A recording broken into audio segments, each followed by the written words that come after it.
Hello there, I'm Helen Statler, your Destiny Helper. Always enjoying coming to you. Once again, we have many emails on the subject that I'm going to talk about tonight. Thank you so much for the subscribers. Thank you so much for liking and sharing the page as we commence on this video. And I appreciate all of my new subscribers and for you referring the page. Thank you so much, and I appreciate the fact that the videos are really assisting you, and some of you that are receiving coaching from me, that the results that I'm receiving are just astronomical and amazing, and I'm very appreciative that God has brought you through and that you are enjoying your life to the full. And many of you saying, I can think, I'm beginning to remember, my stomach don't hurt. A lot of physical ailments left, a lot of mental ailment left. I was on the edge, but now I'm living life. There is life as after the narcissist. And let me tell you, it is an awesome life. And I thank God for many of you that are beginning to enjoy that life. Let's talk about the subject matter. The subject matter is, why does the narcissist spy when they discarded me? They've let me go, and yet they can't get me out of their life. Honey, you were great supply to the narcissist, and the narcissist is spying on you, because to the narcissist you never belong to another. You always belong to them, and the narcissists feel obligated to protect their property. So what do? They spy, and they spend a lot of energy into it. They spend a lot of time into it. And the narcissist, if you were married to them and they had your phone, a lot of time they put spyware in your phone, and you wondering why you talking to them, and they know many places that you go. They can buy spyware, wear them as glasses. They often rent other cars, so you won't recognize them in the vehicle. They use costume, hats, mustache. You will be amazed at the extent a narcissist will go for good supply. And that narcissist don't want the supply to leave, because that narcissist want to be able to torture that supply even more. And when the narcissist is spying on the supply, the narcissists count that as fuel. The fact they know that you're on edge, because they give you just enough hint to know that I'm still in the picture. You don't know where they are. You don't know who's doing it. They have flying monkeys also to do their job, and they have gang surveillance, and they know everything you do. And these people are faithful to the narcissist, and the narcissist flying monkey report every place you go, everything you do, because the narcissist is wondering, are they still by themselves? Have they got someone else?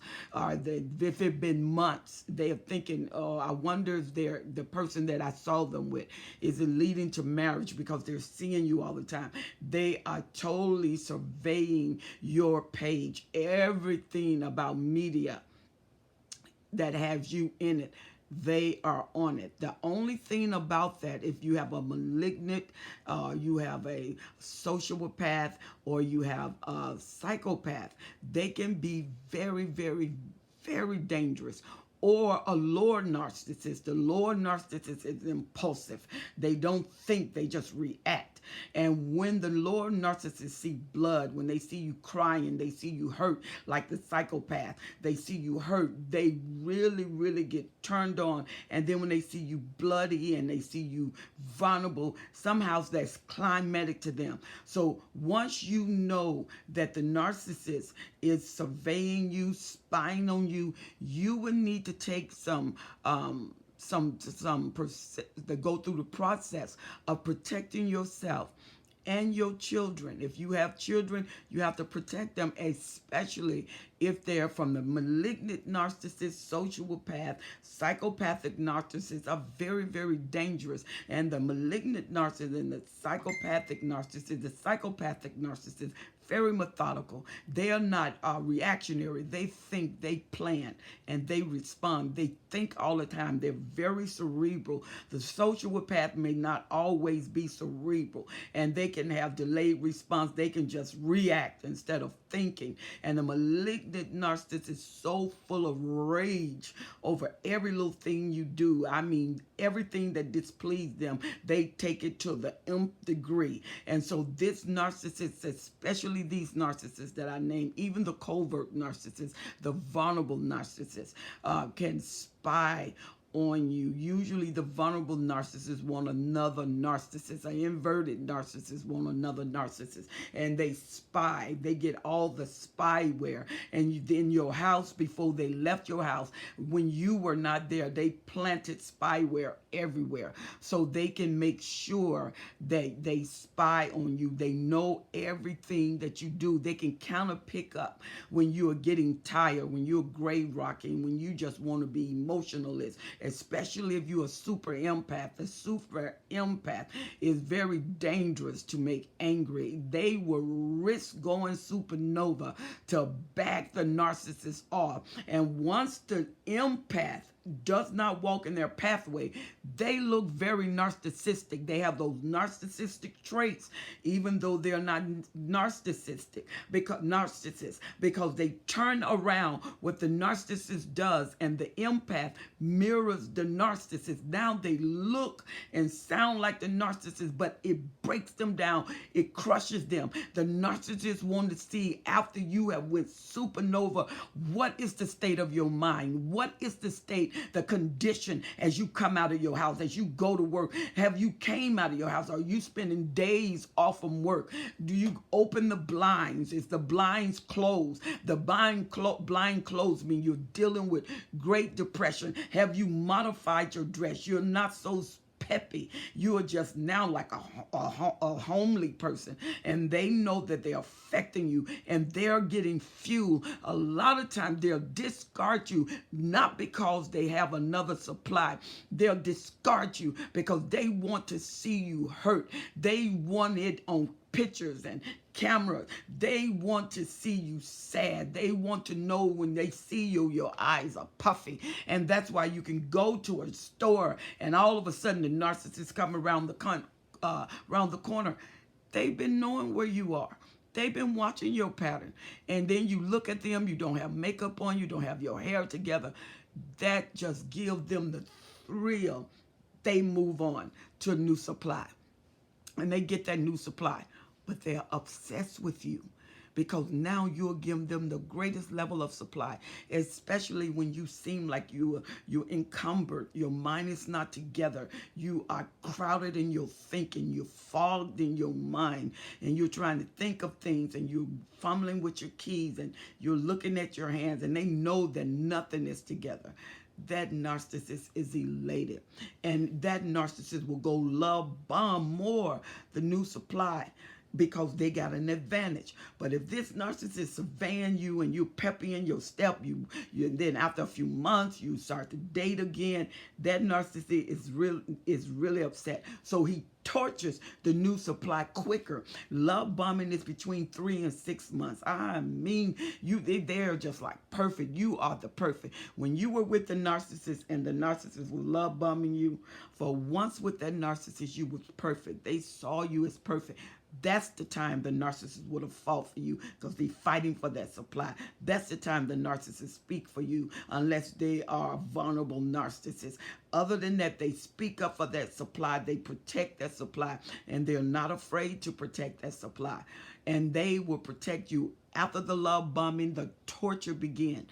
And the more you allow them to torture you, the more forgiveness you have, the more the narcissists count you as good supply.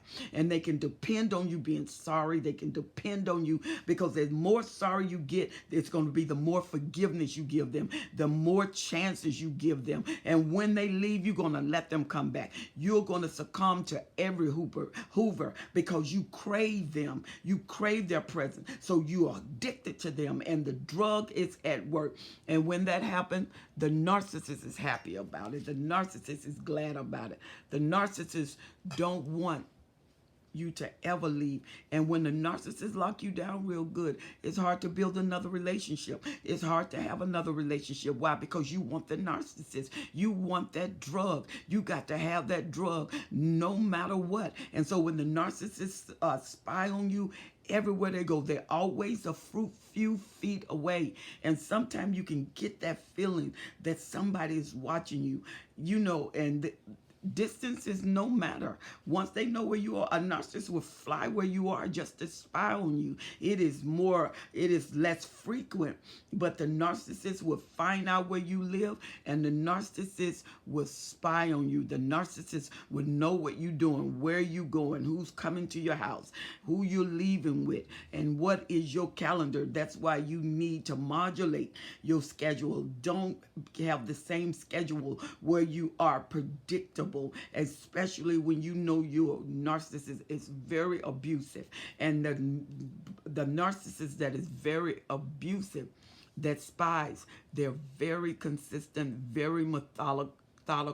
They schedule the time they're going to see you, especially a narcissist that has a business. He has more time. He has more liberty. And a narcissist that go to work, he don't have all that time. He has a scheduled moment, scheduled time, and he maximizes. And when they go home to the other supply is always wondering where they at, always wondering what they're doing. And then they find in their room or in their car all of this material, and then they ask, are you spying on somebody? Are you spying on me? And they tell you, no, I'm not spying on you. It's part of my job. How is you been a lawyer have to spy on somebody? You've been a doctor. You've been a sanitation worker. How is this that you have to spy on someone? And so they come up, and that's when you have the word salad. That's when you have gaslighting.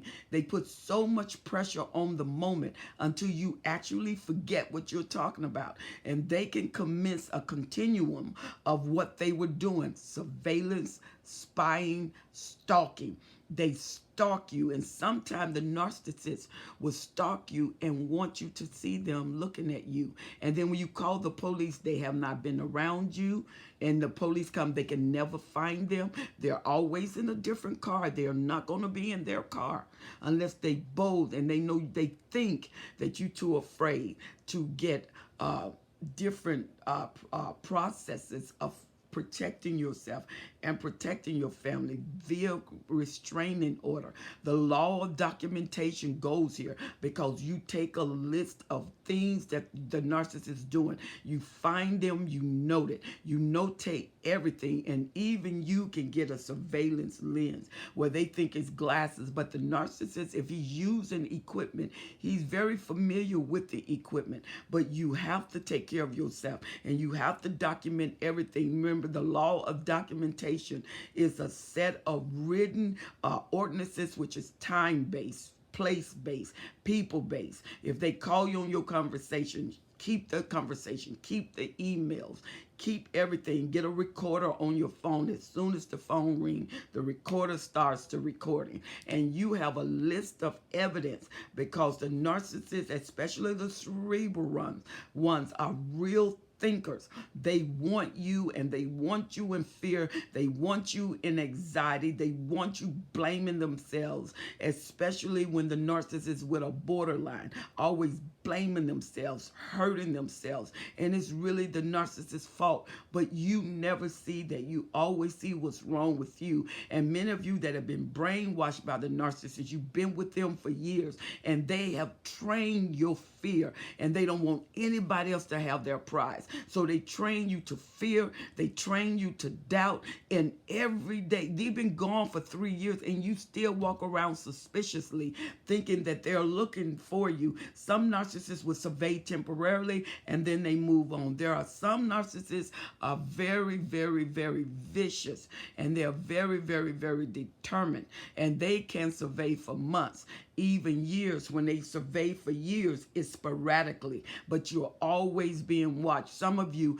have to take down your social media page, because then he will smear you. He will say all kind of things on a public forum just to get the thought fuel. The thought fuel is when the narcissist knows that you're miserable, and when they call, they want to hear your voice. They want to see, do you answer? They want to see where you block them, and you don't block them, you don't answer the phone. And so they start to wonder where you are emotionally, because the narcissist needs supply, and all the supply the narcissists have, because some narcissists have a harem. I mean, there are so many women, they have to put them on the 3-month schedule, a 2-month schedule, 6-month schedule, sometime a year schedule, because there are just too many women to organize. So they put them in seasonal encounters. That's what they are. They're seasonal encounters.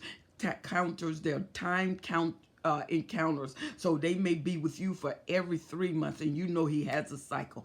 Every 2 months he has a cycle, to the point now you look up at the calendar and you can predict that something is getting ready to go wrong, so you can be discarded. So the devaluation coming, but he does a trauma bonding, and when they make up to you, it is so beautiful. The love making is so on point. But then they discard. That's the love bombing, the trauma bonding.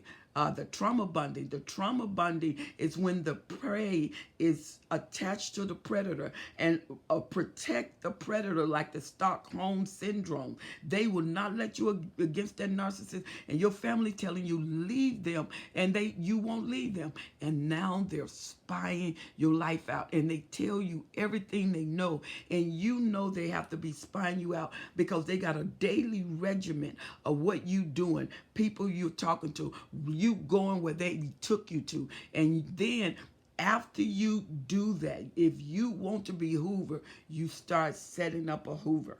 And we're going to talk about that in the next video. When you are Hoover, some of you need to be very careful. You sense it, especially if you're an empath. You sense that energy. You can't find them, but you locate that energy. Empaths, trust your intuition. Trust what you are sensing. An empath picks up that environment. They pick up that frequency. You are not wrong. Empath, stop doubting yourself. That is your gifts. We're having a march, and in the march, there are empaths. In the march, they are feeling what's going on. They have empathy for the situation. They don't even know why they're there, but they're compelled to be there. Empaths are compelled to feel the moment, feel the environment, to feel. They can even feel their animals. Some of them are nature lovers, and they can feel that environment. They can even attach to trees and different elements. Empath is where they allow themselves to go and grow. So empaths, be very careful when you feel, especially the super empath that is trained. You use your senses, you use your emotions, and you can decipher different things. Unlike the new empath, you have a different channel altogether, and you can feel that frequency. You've learned that frequency. You learn to separate it. You learn to separate the pressure. You learn to separate the wavelength, and you learn to know that when you pick it up, stop excusing it. There is something there. You picking it up because that narcissist is spying. He's surveillancing you. And you, when you are saying, I don't understand, because the cars may be different, but the narcissist isn't. The windows are tinted. He's disguised, has on a mask. If you notice a different car with someone in it that is parked there at that certain place, you are being spied on. If you notice that as you go to a certain place, and this is a place that you go every day, like your job, your business, your store, and you happen to notice a car at the same car, you are being spied on. Narcissists are obsessed with their supply. Narcissists are obsessed with surveillance. Narcissists are obsessed with spying on what belongs to them.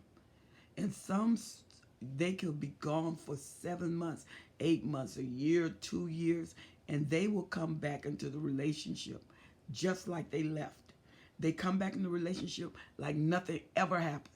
They start from where you left off. They know they've done wrong, and they give you this fictitious apology. They cry and go right back into their pattern, go right back into their mode. It's almost like they're robotic in what they do. These androids of no feelings, no mercies, are spying on you. If they are malignant, be careful. If you don't have a sanction with your children, it may be easy to go into protection mode. But if they have a parental injunction, you cannot leave. And if they don't have a parental injunction, and if you go to another state and they can get a parental injunction, you got to come back. You have to come back. It's very different. You have to really think when you have children. You have to really use wisdom when you have children. He's spying on you, and eventually he's going to move. Eventually he's going to act, whether it be just to hoover you now, or you will let me in that house. They can be very dangerous. Yes, they are obsessed with you. Yes, they are obsessed with spying on you. You are being surveillance. Every move. And some of you want the hoover, so you're making yourself available.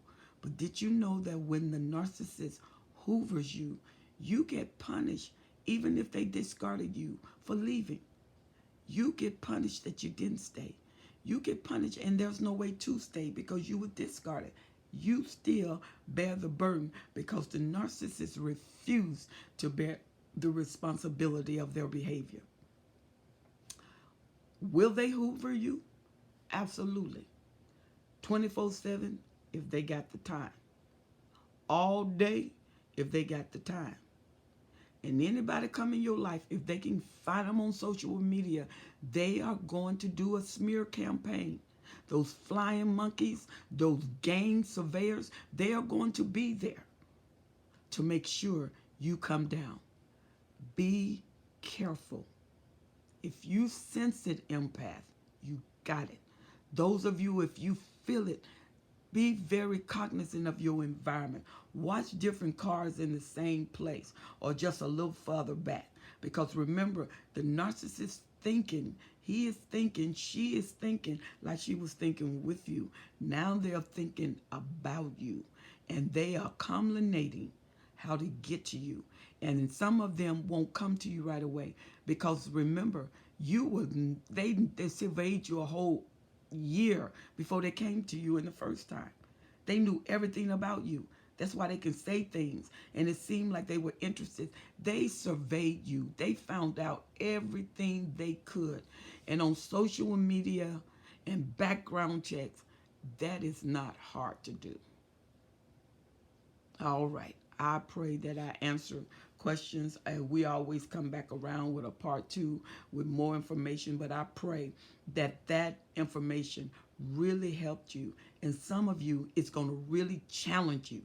It's going to challenge you because you're going to need to upload more wisdom. You need to download more alertness because it could mean your life, especially if you was good supply and you escaped.